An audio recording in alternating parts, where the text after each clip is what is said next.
மாறும்போது அந்த சூடு சேர்ந்து மாறும். அந்த சூடு வர காலம் தான் வந்து இந்த அச்சத்திதியிலிருந்து தான் அந்த சூடு வந்து ரொம்ப கூட இதுல வரும். இப்படி பார்த்தீங்கன்னாக்கா இப்போ ரொம்ப சூடுதலா இருக்கு. இப்போ இந்த அச்சத்திதி அன்னைக்கு தான் வந்து நமக்கு வந்து இந்த சந்தன யாத்திரை ஸ்டார்ட் பண்ணுது. எதுக்கு இந்த சந்தன யாத்திரை ஸ்டார்ட் பண்ணுது அப்படின்னாக்கா, முதல் காரணம் வந்து பகவானுக்கு வந்து நம்ம சேவை செய்யணும். என்ன சேவைனா, சூடு ஏறிச்சுன்னா அவங்களுக்கு என்ன செய்வாங்க, சந்தனம் பூசுவாங்க.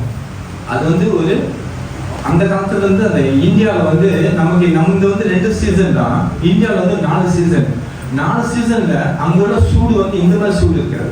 இந்த சூடே நம்ம தாங்க முடியல. அங்க இந்தியாவில் உள்ள சூடு இன்னும் கூட. அப்ப அவங்க என்ன செய்வாங்க, பகவானுக்கு அந்த அன்பால சந்தன மரத்தை அரைச்சி அந்த பேஸ்ட் மாதிரி செஞ்சு அதை பூசுவாங்க. அதுதான் வந்து சந்தன யாத்திரை. அப்ப அது போட் ஃபெஸ்டிவல் கூட சொல்லுவாங்க. இந்த மாதிரி ஏன் வந்து பகவான் வந்து பல லீலைகள்லாம் செய்யறாரு. நீங்க பார்க்கலாம், பகவான் வந்து லீலைகள் வந்து குறைஞ்சது கிடையாது. பகவான் வந்து லீலைகள் வந்து கணக்கில் இல்லாம லீலை இருக்கு. எதுக்காக பகவான் லீலை செய்யறாரு முதல்ல நம்ம தெரிஞ்சுக்கணும். எதுக்காக பகவான் வந்து இந்த லீலைலாம் செய்யறாரு? உதாரணத்துக்கு வந்து இந்த வருஷம் ஆரம்பத்துல இருந்து இப்ப இடையில வந்து நரசிங்க சதுர்த்தி வந்துச்சு. அப்புறம் அதுக்கு பிறகு வந்து ராம நவமி, அதுக்கு முன்னாடி ராம நவமி. இந்த மாதிரி ஒரு ஃபெஸ்டிவலாக ஒவ்வொரு மாசமும் ஒரு ஃபெஸ்டிவல் வந்துட்டு இருக்குது. இப்போ இந்த ஃபெஸ்டிவல்லாம் வரதுக்கு காரணம் என்னன்னா, பகவான் வந்து நம்மளை அட்ராக்ட் பண்றார், நம்மளை இழுக்கிறார். இப்போ நீங்க கேட்கலாம், ஒரு கேள்வி கேட்கலாம், நான் ஏன் வந்து பகவானை கும்பிடணும்? கேள்வி இருக்குது தானே. நான் ஏன் வந்து பகவானை கும்பிடுறேன், கிருஷ்ணா கும்பிடணும்? காரணம் என்ன? நமக்கு தெரியணும் எதுக்காக நம்ம கிருஷ்ணா கும்பிடுறோம். ஏன் கிருஷ்ணாவை நம்ம வந்து நம்மளே அட்ராக்ட் பண்றாரு, நம்ம ஏன் கிருஷ்ணா இது பண்றோம் அப்படின்னா, ஒரே காரணம் என்னன்னா, நம்மளாம் வந்து டிபெண்ட் கிடையாது, நம்மளாம் வந்து இண்டிபெண்டன்ட் கிடையாது. நம்மள வந்து சொந்தமாவே எல்லாமே செய்ய முடியும், நம்மளே சொந்தமா கொண்டு வர முடியும், நம்ம சொந்தமா எல்லாமே செய்ய முடியும் அப்படின்னு நம்மளே நினைச்சுக்கிட்டு. ஆனா உண்மையிலே கிடையாது. நம்ம வந்து இது வந்து நம்ம வந்து இண்டிபெண்டன்ட் தான், டிபெண்ட் கிடையாது. எப்படின்னா எதுக்கு சொல்றாங்கன்னாக்கா, ஒரு குழந்தை வந்து அம்மாவை தான் நம்பிக்கிட்டு இருக்கும். அம்மா இல்லைன்னா அந்த குழந்தைனால பால் குடிக்க முடியாது, அதோட தேவைகளை அது பூர்த்தி பண்ண முடியாது, அது சாப்பாடு பண்ண முடியாது. இதெல்லாம் வந்து ஏன்னா குழந்தை வந்து முழுக்க அம்மாவை நம்பி இருக்கு. அதே போலதான் நம்ம இந்த ஆத்மா இந்த உடலுக்குள்ள இருந்துக்கிட்டு நம்ம யாரை நம்பிக்கிட்டு இருக்கோம், பரமாத்மா நம்பிக்கிட்டு இருக்கோம், பகவானை நம்பிக்கிட்டு இருக்கோம். அவர் எல்லாமே எதுவுமே நமக்கு இங்க நம்ம எதாவது செய்ய முடியாது. உதாரணத்துக்கு இந்த உலகத்தை படைச்சிருக்காரு, இந்த பூமி படைச்சிருக்காரு. முதல் கிரியேஷன் உதயம் பாகவதத்தில் சொல்லப்படுது, பகவான் தான் படைச்சார். பகவானுக்கு படைக்கணும்னு ஆசைப்படலை. பகவான் இந்த உலகத்தை படைக்கிறதுக்கு அவர் கொஞ்சம் கூட ஆசைப்படலை. ஆசைப்பட்டதெல்லாம் யாருன்னா ஜீவாத்மா. நம்ம ஆசைப்பட்டோம், நான் இப்படி வாழணும், நான் இப்படி இருக்கணும், நான் இந்த மாதிரி செய்யணும் அப்படின்னு சொல்லிட்டு இந்த ஜீவாத்மா என்ன செஞ்சுச்சு, ஆசைப்பட்டுச்சு. இந்த ஜீவாத்மா ஆசைப்பட்டனாலதான் பகவான் என்ன செய்யறாரு, இந்த உலகத்தை படைக்கிறாரு. இந்த உலகம் பாருங்க ரொம்ப அழகா இருக்கும். நம்மளோட இந்த உலகம் வந்து ரொம்ப அழகா இருக்கும். ஆனா இந்த உலகம் என்ன சொல்லுதுன்னா, இந்த உலகத்தை என்ன சொல்றாங்கன்னாக்கா, ஒரு அழகான ஒரு உலகம். இது வந்து ஃபர்ஸ்ட் கிரியேஷன் வந்து பகவான் செய்யறாரு. செகண்ட் கிரியேஷன் தான் வந்து பிரம்மா செய்யறாரு. செகண்ட் கிரியேஷன் தான் பிரம்மா செய்யறாரு. ஏன் இந்த பிரம்மா வந்து செகண்ட் கிரியேஷன் செய்யறாரு அப்படின்னா, ஜீவாத்மா நம்ம ஆசைப்பட்டனால பகவான் வந்து இந்த மாதிரி ஒரு சூழ்நிலை, இந்த மாதிரிலாம் வந்து இந்த உலகத்துல படைக்கிறாரு. இதை படைச்சிட்டு நம்ம வந்து யாரை நம்பி இருக்கிறோம், எதுவுமே வந்து ஒரு நம்பிக்கை இருக்கும். உதாரணத்துக்கு வந்து இந்த ஹால்ல நம்ம உட்கார்ந்து இருக்கோம். இந்த ஹால்ல வந்து நம்ம நம்பிக்கிறதுக்கு பூரா என்னன்னா முதல் காரணம் என்னன்னா கரண்ட். இந்த கரண்ட் இல்லைன்னா இருட்டா போயிடும். உண்மையா இல்லைங்களா? யாருமே தெரியாது, எங்க இருக்கிறோம் என்ன தெரியாது. ஏன்னா நம்ம வந்து இந்த வெளிச்சம் இந்த கண்ணுக்கு தெரியுது. வெளிச்சம் படுறதுனால தான் நம்ம பார்க்குறோம். இந்த கண்ணு வந்து எதை டிபெண்ட் பண்ணிருக்குன்னா அந்த வெளிச்சத்தை நம்பி தான் இருக்கு. வெளிச்சம் இல்லைன்னா நம்மளால பார்க்க முடியாது. வெளிச்சம் இல்லைன்னா பார்க்க முடியாது. கண்ணு வேலை செய்யாது. நமக்கு எல்லாரும் வந்து நம்ம கண்ணு வேலை செய்யுதுன்னு நினைச்சிருக்கோம். உண்மையிலே தெரியாது. அந்த கண்ணா இருக்கிறதே பகவான் தான். நம்ம கண்ணுக்கு இந்த வெளிச்சம் கொடுக்கறதே இது பகவான் தான். அப்ப இந்த பகவான் என்ன செய்யறாரு, சில லீலைகள்லாம் செய்யறாரு. என்ன அடியில சேர்க்கிறோம்னா இந்த சந்தன யாத்திரை நம்ம செய்யறோம். இந்த சந்தன யாத்திரை எதுக்கு வருது அப்படின்னாக்கா ஒரு கதை இருக்கு, அழகான கதை ஒண்ணு இருக்கு. இப்ப நீங்க என்ன இந்த கதை கேட்டிருப்பீங்க. நம்மளோட பூர்வீக ஆச்சாரிகள் நிறைய இருக்காங்க. நம்ம பூர்வீக ஆச்சாரிகளை நம்ம பரம்பரையில எடுத்துக்கோமாக்கா நமக்கு வந்து 4 பரம்பரை இருக்கு. அந்த 4 பரம்பரையில நம்மள வந்து கௌடிய சம்பிரதாயம், அந்த சம்பிரதாயம் கௌட சம்பிரதாயத்துல நம்ம வரோம். அப்ப இந்த கௌட சம்பிரதாயத்துல ஒரு பிரபலமான ஒரு ஆச்சாரியர் இருக்காரு. அவர் தான் வந்து மாதவேந்திர பூரி. ஏன் இந்த மாதவேந்திர பூரி ரொம்ப விசேஷமான ஒருத்தர், சாதாரண ஆளு கிடையாது. அவர் மாதவேந்திர பூரி வந்து சாதாரண ஆளு கிடையாது. நமக்கு எல்லாரும் தெரியும். மாதவேந்திரியோட சிஷ்யர் தான் வந்து யாரு? ஈஸ்வரபூரி. உங்களுக்கு நல்லா தெரியும். மாதவேந்திரோட சீடர் தான் வந்து ஈஸ்வரபூரி. ஈஸ்வரோட இதுதான் வந்து சைத்தன்ய மகாபிரபு ஈஸ்வரபூரியில் தான் வந்து தீட்சை வாங்குறாரு, குரு தீட்சை. அப்ப நினைச்சீங்க, பகவானே போய் யாருக்கு வாங்குறாங்க? ஈஸ்வரபூரிக்கு வாங்குறாரு. அப்படா ஈஸ்வரபூரி அவ்வளவு பிரதமான ஒரு இருந்தாக்கா மாதவேந்திர பூரி எப்படிப்பட்டதா இருப்பாரு? இப்ப அந்த லீலை தான் வந்து இன்னைக்கு சந்தன யாத்திரை வந்து அந்த லீலை வரும். ஒரு வாட்டி என்ன செய்யறது, மாதவேந்திர பூரி பிருந்தாவனத்துல வந்து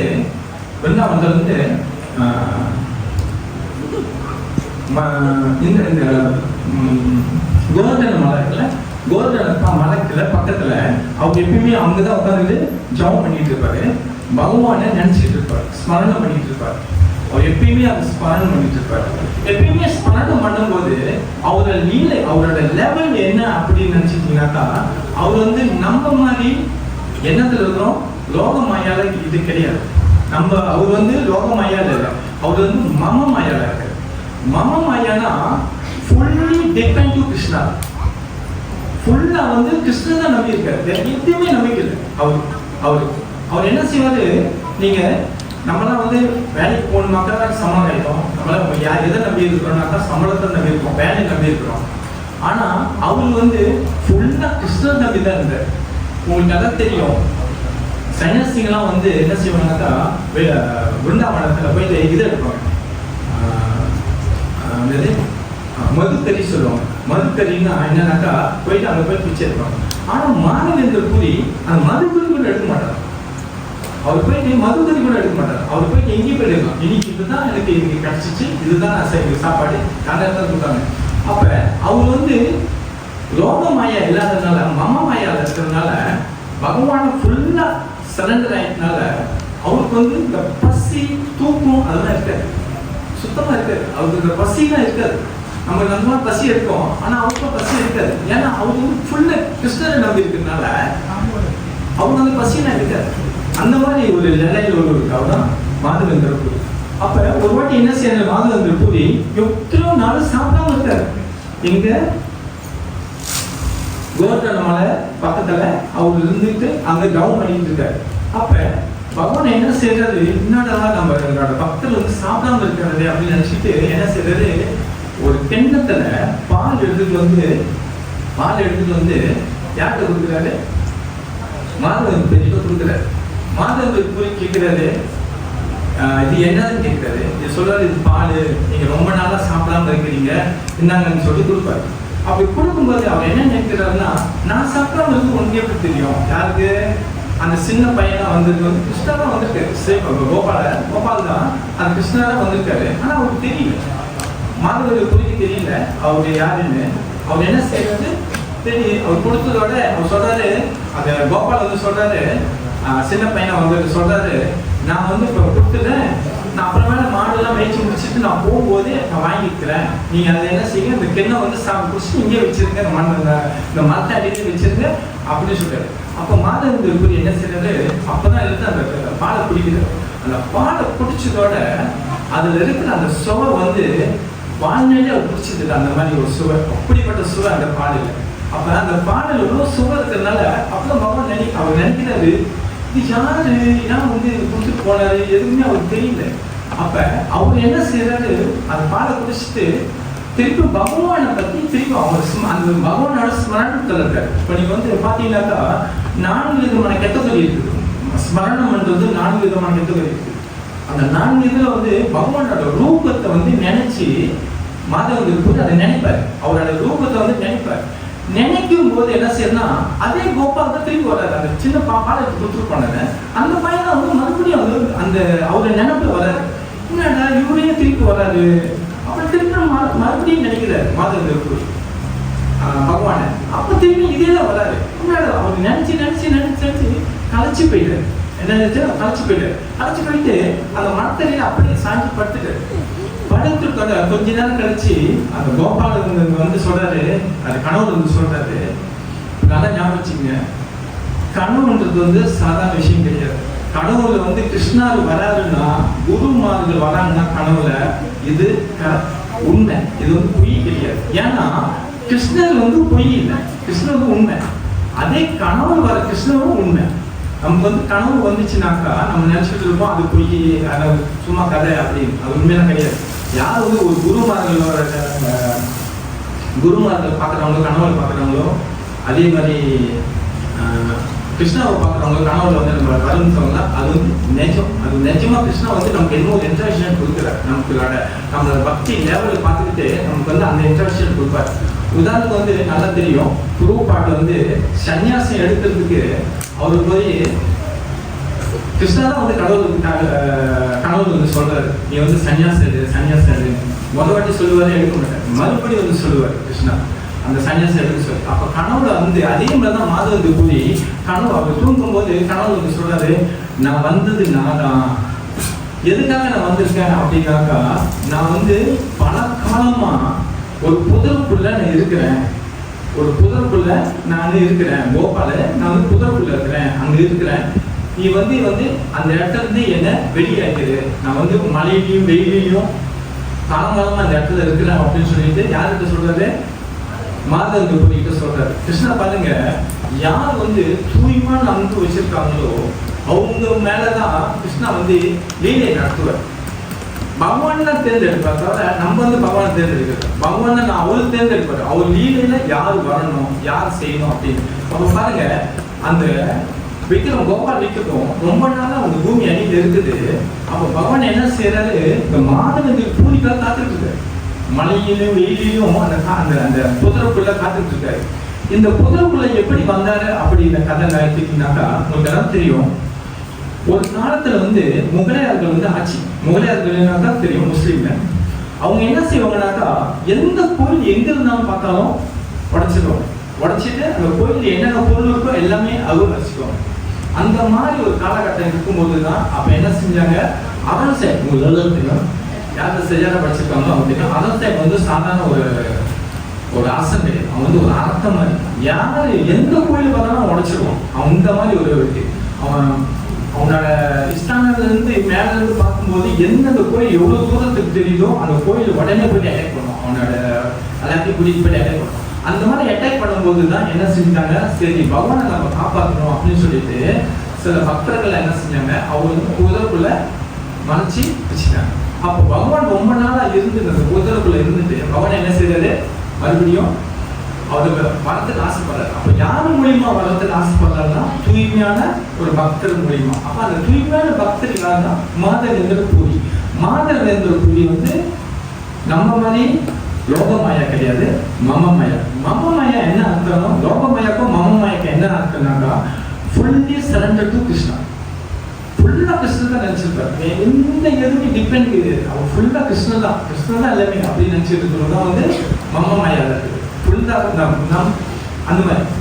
அதே போல என்ன செய்யறது, மாதவேந்திர பூரி அங்க உள்ள எல்லாரையும் கூப்பிட்டு அப்ப சொல்றாரு, இந்த ஒரு இடத்துல வந்து எப்பயுமே வந்து ஒரு பசு போயிட்டு என்ன செய்யும், பால் கறந்துட்டு அதை போயிடும்.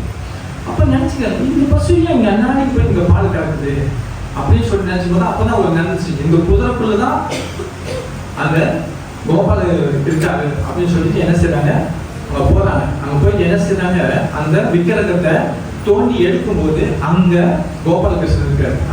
அப்ப மாதவ கனவு சொல்றாரு, என்ன சொல்றாருன்னா, என்னை எடுத்து கோல்டான மலை மேல என்னை எஸ்டாப்ளிஷ் பண்ணுங்க, எனக்கு வந்து அங்க கோயிலை கட்டி என்னை கும்பாடுங்க அப்படின்னு சொல்லிட்டு மாதவ பூரிக்கிட்ட அந்த கட்டளை கொடுக்குறாரு கிருஷ்ணன்.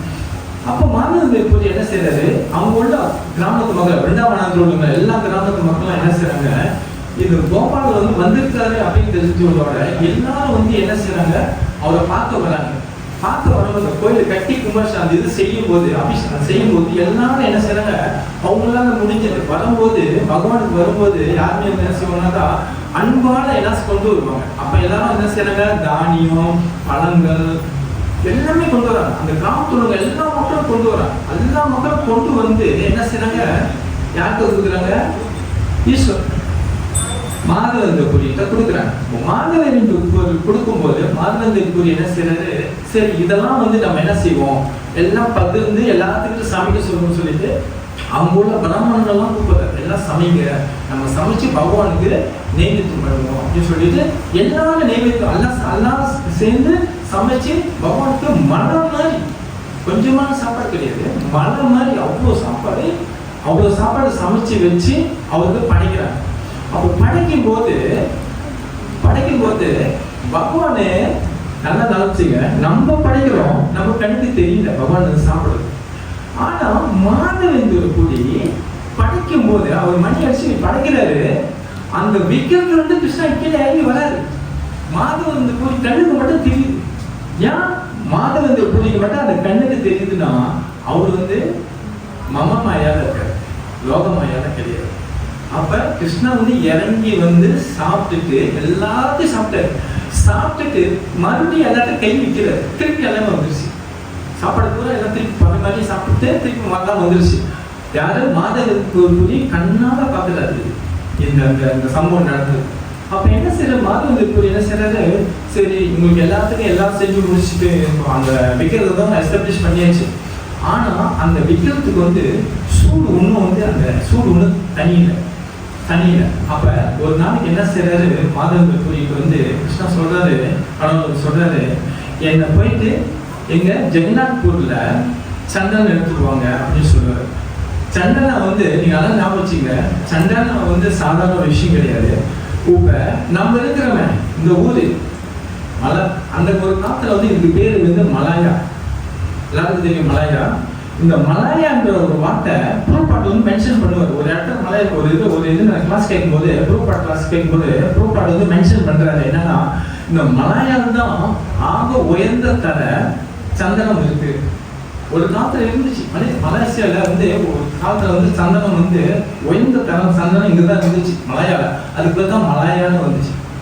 ஆனா இப்பெல்லாம் இல்லை, மரம் கூட காண போச்சு, எல்லாம் கிளாபஸ் ஆகிட்டான்.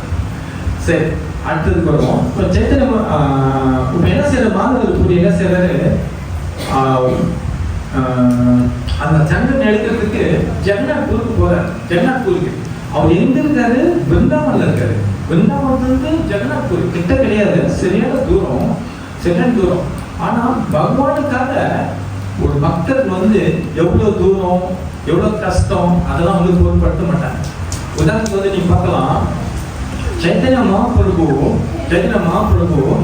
அவர் இருக்கும்போது அவரோட நேரடி ஸ்டேட்டர்கள் வந்து 6 பேரு நேரடி ஸ்டேட்டர்கள். அவங்க வந்து சைத்தன்ய மகாபிரபுவை பார்க்கறதுக்காக பெரிய ஒரு பதவியிலிருந்து இறங்கி கீழே வராங்க, ஒரு சாதாரண ஒரு இதுக்காக வராங்க.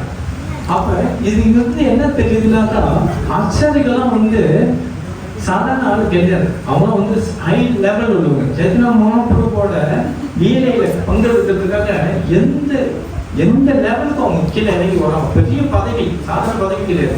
பிரைம் மினிஸ்டரும் இன்னொரு மந்திரி கவர்னர் 2 பேரும், சனாதன கோஸ்வாமியும் ரகுநாத் கோஸ்வாமியும், அவங்க 2 பேரும் இறங்கி வராங்க. யாருக்கு, சைத்தன்ய மகாபிரபுவோட லீலையில கலந்துக்கிறதுக்காக, அவங்க சைத்தன்ய மகாபிரபு இருக்கிறதுக்காக. அவங்களுக்கு அந்த பதவி இதெல்லாம் வந்து அதெல்லாம் பெருசு கிடையாது. அதே மாதிரி மாதவ பூரியும் என்ன செய்யறது, எங்க போறது, ஜெகநாத்பூருக்கு போறாரு. ஜெகநாத்பூர் போற பாதையில ஒரு லீலை நடக்குது. இது என்ன லீலைன்னா, அவர் என்ன நினைச்சிட்டு இருக்காரு, ஒரு ஊர் இருக்கு, ஜெகநாத்பூர் போற பாதையில ஒரு ஊர் இருக்கு. அந்த ஊர்ல வந்து என்னன்னாக்கா ஒரு விசேஷம்னா, பகவானுக்கு வந்து கீர்னா ஒரு பாயாசம், பால் பாயாசம் செய்வாங்க. அந்த பாயாசம் வந்து சரியான ஸ்வீட்டாக இருக்கும், ரொம்ப ரொம்ப ருசியாக இருக்கும் அந்த பாயாசம். அந்த பாயாசம் எதுக்காக செய்கிறாங்கன்னாக்கா பகவான் திருப்திக்காக, பகவானுக்காக செய்கிறாங்க. டெய்லி அந்த கோயிலில் வந்து அந்த கோயிலோட ஸ்பெஷலே என்னன்னாக்கா அந்த கீர் அந்த பாயாசம் செய்யலாம். அப்போ அது வந்து மாதவதி பூரி என்ன செய்யறது, சரி நம்ம அந்த ஜெகநாத் போகிறதுக்கு ரொம்ப தூரம், நம்ம எங்கேயாச்சும் ஒரு இடத்துல தங்கிட்டு போகலாம் அப்படின்னு போகும்போது அந்த கோயிலுக்கு வந்து தங்க வராது.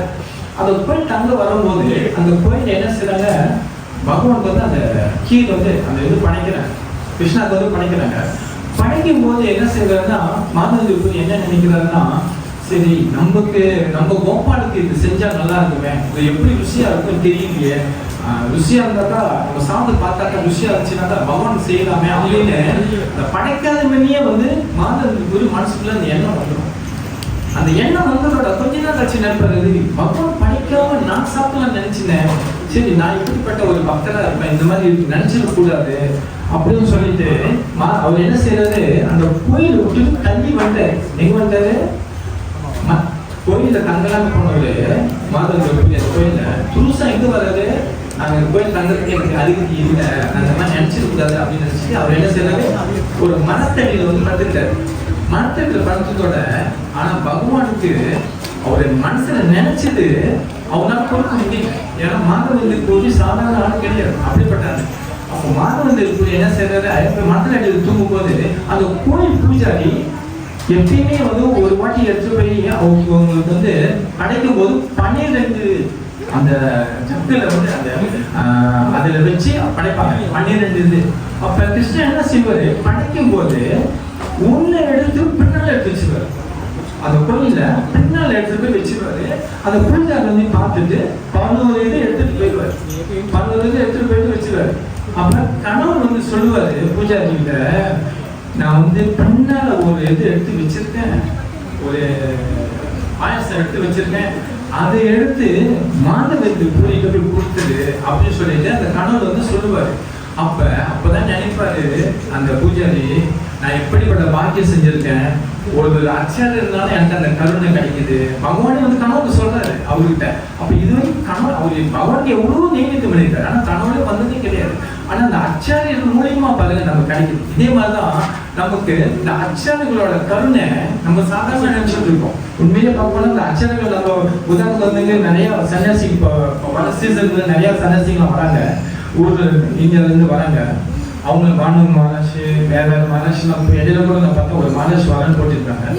இவங்கெல்லாம் நம்ம பார்த்தது நம்ம நினைச்சிட்டு இருக்கோம், நம்மளாம் வந்து சாதாரணமாக நினைக்கிறது கூட இதெல்லாம் சாதாரண ஆளும் கிடையாது. அவங்களாம் வந்து அவங்களோட கருணை நமக்கு நிறைய இருக்கிறதுனால தான் நமக்கு அவங்களோட அந்த அச்சர்களோட கருணை கிடைக்கிறதுனால தான் நமக்கு அந்த பகவான் கிடைக்கிறது. அச்சர்களோட கருணை இல்லைன்னா இந்த பகவான் கிடைக்காது. இந்த நீரிலிருந்து நம்ம இதுதான் கற்றுக்கிறோம். ஒவ்வொரு நீரிலையும் ஒவ்வொரு விஷயம் இருக்குது நம்ம கற்றுக்கிறது வேண்டியது. இப்போ இந்த நீரிலிருந்து என்ன செய்யறதுன்னா நமக்கு அந்த கீர்த்தோட அந்த கோயில்ல அந்த சந்தன இடத்துல இவங்க கொடுக்குறாரு. அப்போ தேடி வராது, யாரும் மாதவதி பூரி பார்த்ததே இல்லை, எப்படி இருக்குன்னு தெரியாது.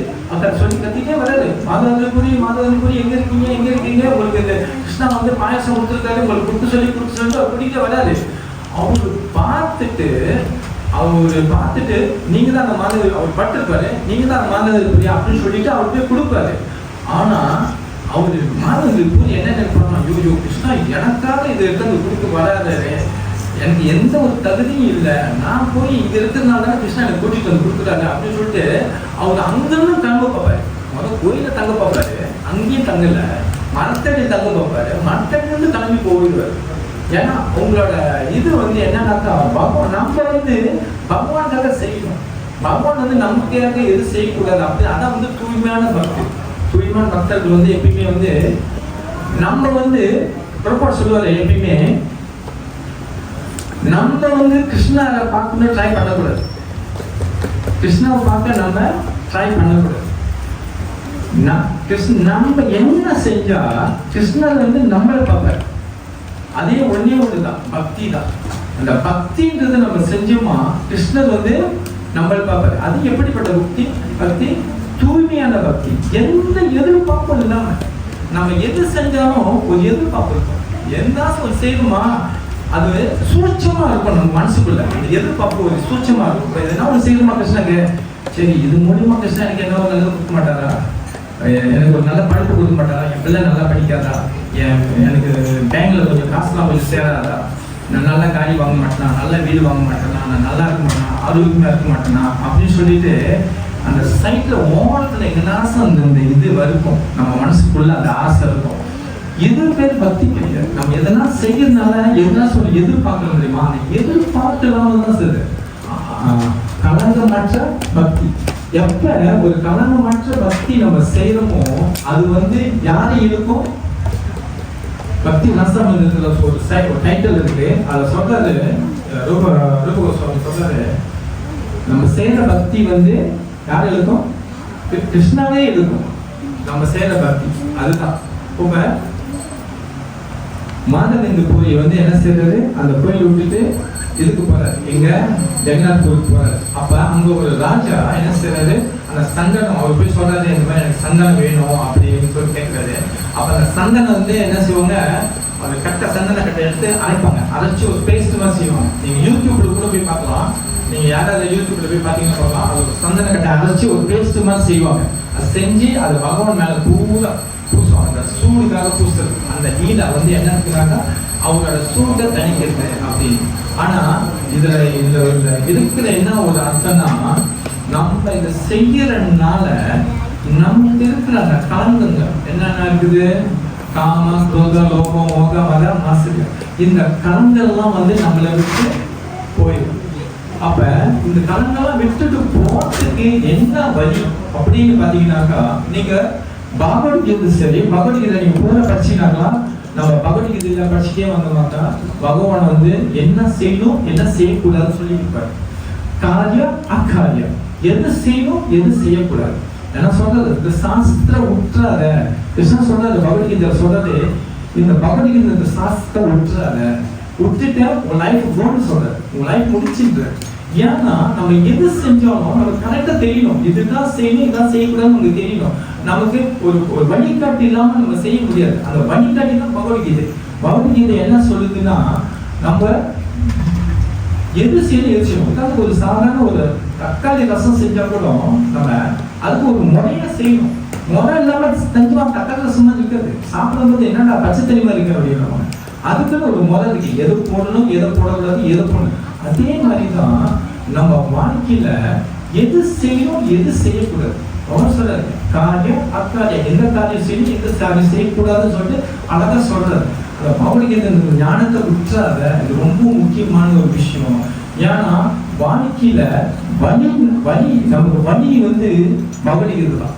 அதை தவிர நம்ம நினைச்சுக்கலாம், நம்ம பேங்க் பேலன்ஸ் இருக்குது, நான் நல்லா படிச்சிருக்கேன், எனக்கு பிஹெச்டி முடிச்சிட்டேன், நான் நல்லா இருப்பேன், அப்பெல்லாம் இதெல்லாம் வெறும் மன கற்பனை தான்.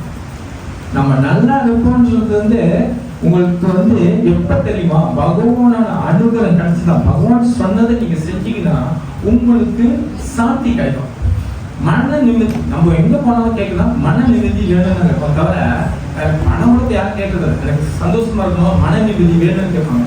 அந்த மன நிம்மதி எங்கிருந்து வருதுனாக்கா பகவான் தான் வருது. சாந்தி இருந்தாதான் மன நிம்மதியே வரும், சாந்தி இல்லைன்னா லைஃப் கோன். அப்ப இந்த சாந்தின்றது எங்க இருக்குன்னா பகவத்கீதை தான் இருக்குது. அடுத்தது பாருங்க, அடுத்தது பாகவதம். பாகவதம் பாத்தீங்கன்னாக்கா அந்த பாகவதத்துல லீலைகள் தான் நிறைய இருக்கும். நீங்க படிச்சீங்கன்னாக்கா கதைகள்ல நிறைய லீலைகள் இருக்கும். இப்ப சமீபத்துல நீங்க பார்த்துருப்பீங்க நரசிங்க கதை. நரசிங்கர் எதுக்காக பிரஹ்லாத் மகாராஜை காப்பாத்துறாரு, ஏன் நரசிங்கர் அவரால் எடுத்தாரு, அந்த மாதிரி நம்ம அந்த லீலைகள்லாம் படிக்கிறோம். இந்த லீலைகள்லாம் படிக்கிறதுனால நமக்கு என்ன கிடைக்குதுன்னா அந்த பகவானோட அந்த அன்பு கிடைக்குது. அப்ப பாகவதம் பூரா எங்க போய் முடியுது, கடைசியில போய் பாருங்க. பாகவதத்துல என்ன சொல்லுதுன்னா ஹரிநாம சங்கீர்த்தனம் முக்கியம் சொல்லுது. நீங்க பார்க்கலாம், நம்ம சான் பண்றோம், ஹரே கிருஷ்ணா கிருஷ்ண கிருஷ்ண ஹரி ஹரி, ஹரே ராம் ராம் ராம் ஹரி ஹரி. எதுக்காக இந்த மகா மந்திரம் நம்ம சொல்றோம்? அவங்க பாகவதத்துல கடைசியில நம்மள மென்ஷன் பண்றதே பாகவத்தோட ஓல் கதையும் எங்க போய் நிப்பாட்டுது, நம்மள அதே மகாமந்திரத்தை போய் நிப்பாட்டுது. அந்த மகாமந்திரம் தான் பொறுப்பாட்டு நமக்கு சம்சமா வந்துக்கிட்டே பாருங்க. எவ்வளவு பெரிய ஒரு விஷயம், எப்படிப்பட்ட ஒரு பொக்கிஷம். மகாமந்திரம் சாதாரண விஷயம் கிடையாது. நம்ம நினைச்சிட்டு இருக்கோம் மாமந்திரம் வந்து சமாமந்திரம் ஜெபம் பண்றோம், ஹரே கிருஷ்ணா கிருஷ்ண கிருஷ்ண ஹரே ஹரே, ஹரே ராம் ராம் ராம் ஹரே ஹரே. இந்த மாமந்திரம் எங்க போய் நிப்பாட்டுது நம்மள பாத்தீங்கன்னா, சந்திர மாப்பிள்ளை இந்த கலியுகத்துக்கு இதுதான் தர்மம், இதை விட்டீங்கன்னா தர்மம் கிடையாது. ஏன்னா இந்த மாமந்திரத்துக்குள்ள எல்லாமே அடங்கிட்டார் கிருஷ்ணா. வந்து எல்லாத்தையும் அதுக்குள்ள வந்து சுருக்கி வச்சுட்டாரு. எல்லாமே உங்களுக்கு ஞானம் வேணுமா, மாமந்திரம் படிச்சாவே போதும், உங்களுக்கு ஞானம் காண தேடிக்கிறோம். நீங்க நினைச்சுக்கோங்க, பகவத்கீதை படிக்கிறோம் புரிஞ்சிருச்சு, நான் வந்து எல்லா ஸ்லோகம் நான் படிச்சுட்டேன் அப்படின்னு நினைச்சுட்டா கூட நம்ம உண்மையே புரியாது. மாமந்திரம் சொன்னாதான் நமக்கு அது புரியும். ஏன்னா அந்த மாமந்திரோட வேல்யூ அப்படின்னா அது புரியவும் புரியாதும் நம்ம ஜபம் பண்றது தான் இருக்கு. அதனாலதான் சேர்த்து ப்ரோபாட் என்ன சொன்னா, நம்ம யாரெல்லாம் சொன்னாங்க சென்டர் போனாக்கா முத ஒரு மாலை செய்யுங்க, ஜபம் பண்ணுங்க. எதுக்கு ஜபம் பண்றோம் அப்படின்னு சொன்னாக்கா காரணம் என்னது, அப்ப மாமந்திரம் படிக்கிறதுனால உங்களுக்கு அந்த கிருஷ்ண அந்த அந்த இது கிடைக்கும் ஒண்ணு. அதுக்கு மேல ஒரு கிடைக்கும் சரிதாமிதம். நீங்க சரிதாமிதம் படிச்சீங்கன்னாக்கா உங்களுக்கு அங்க என்ன விஷயம் சொல்லப்படுது அப்படின்னு பாத்தீங்கன்னாக்கா பிரேம பக்தி. ஃபுல்லா நீங்க பாத்தீங்கன்னாக்கா அங்க பிரேம பக்தி தான். பாருங்க அந்த லெவலுக்கு தான் மாடல் இருக்கும். பிரேம பக்தி லெவல், நம்மளோட பிரேம பக்தி எங்க ஸ்டார்ட் பண்ணுது, நம்மளோட ஆச்சாரியர்கள் எங்கிருந்து ஸ்டார்ட் பண்ணுது, நீங்க கதையை பின்னாடி பாத்தீங்கன்னா மாடலுக்கு பூஜைக்கு தான் ஸ்டார்ட் பண்ணும். அதுதான் இந்த மாந்தலுக்கு பூஜை வந்து இன்னைக்கு வந்து சந்தன யாத்திரை வந்து ரொம்ப ஒரு முக்கியமான நாள். இது முடிஞ்சு பிரபு வந்து நிறைய விசேஷம் இருக்கு, நம்ம அதெல்லாம் செய்வோம். இப்போ நீங்க என்ன செய்யுங்க, எல்லாருக்கும் வந்து ஒரே ஒரு ரிக்வஸ்ட் தான், மாமந்திரத்தை விட்டுறாரு. மாமந்திரம் தான் வந்து நம்மளோட மூச்சு, நம்மளோட உயிர். அதை விட்டுட்டோம் லைஃப் இஸ் கோன், லைஃப் போயிடும். ஏன்னா அந்த மாமந்திரத்துக்குள்ளதான் எல்லாமே அடங்கியிருக்கு. நீங்க அதை சொல்ல சொல்ல சொல்ல சொல்ல உங்களுக்கு எல்லாமே புரிய ஆரம்பிச்சோம், எல்லாமே புரிய ஆரம்பிச்சோம். ஹரே கிருஷ்ணா.